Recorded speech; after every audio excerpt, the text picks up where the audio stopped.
ሳይንቲስቶች ለመጀመሪያ ጊዜ በተረጋገጠ ማለትም ዲፊኒቲቭ በሆነ ወይ ከኛ ስርዓተ ፀሐይ ውጭ ያለች ፕላኔትን ያላትን ከባቢ አየር ለማግኘት እና ያላት ከባቢ አየር ደግሞ ምን አይነት ኤሌመንቶችን እንደሚይዝ የሚያስችል መረጃን በዚህ ሳምንት አግኝተናል በሚል አሳውቀዋል። ስለዚህ ፕላኔት እነግራችኋለሁ። እናንተ ፎሎ በማድረግ እኔን 50 ሺህ አስገቡኝ። ባዮ ላይ ደግሞ የዩቲዩብ ሊንክ አለ፣ እዛም ላይ ሰብስክራይብ ማድረግ እንዳይረሳ።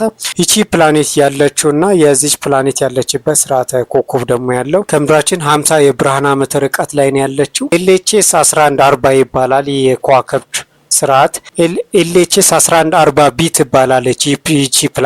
ይቺ ፕላኔት ከምድራችን ትንሽ ትበልጣለች። ወደ 1.73% ያህል ከምድራችን የምትበልጥ ናት። ልክ ምድራችን ድንጋያማ ፕላኔት እንደሆነች እነ ጁፒተር ደግሞ ጋዛማ ፕላኔት እንደሆኑ ሳይሆን ይቺ ድንጋያማ ፕላኔት ናት። ሲቀልድ ደግሞ ጎልዲላክስ ዞን የምንለው በጣም ጥሩ የሆነ ለኮከቡ ያልቀረበ ደግሞ ከኮከቡም ያራቀ ልክ ምድራችን ውሃ በፈሳሽ መልክ እንዲኖርና ህይወት እንዲኖር ያደረገበት ቦታ ላይ ነው ያለችው። ይሄ ሀቢቸብል ዞን ወይንም ጎልዲላክ ዞን የምንለው የሚወሰነው ኮከቡ ትልቅነትና ትንሽነት እንደ ኮከቡ እድሜና እንደ ኮከቡ ባህሪ ይወሰናል። ስለዚህ ከኮከቡ የተመጠነ ቦታ ላይ ካላችሁ ውሃን ወይንም ሊኩዊድን ህይወትን ሰፖርት ልታረጉ ትችላላችሁ ተብሎ ይታሰባል። ይቺ ፕላኔት ያለችው ከኮከቡ ጥሩ በሚባለው ወይንም ሀቢቸብል በምንለው ዞን ውስጥ ነው። ምድራችን ከባቢ አየር በናይትሮጅን፣ ኦክሲጅን እና በካርበን በአብዛኛው የተሞላ ሲሆን የዚች ደግሞ ፕላኔት ከባቢ አየር እስካሁን በተገኘው በአብዛኛው የያዘው ሂሊየምን ነው።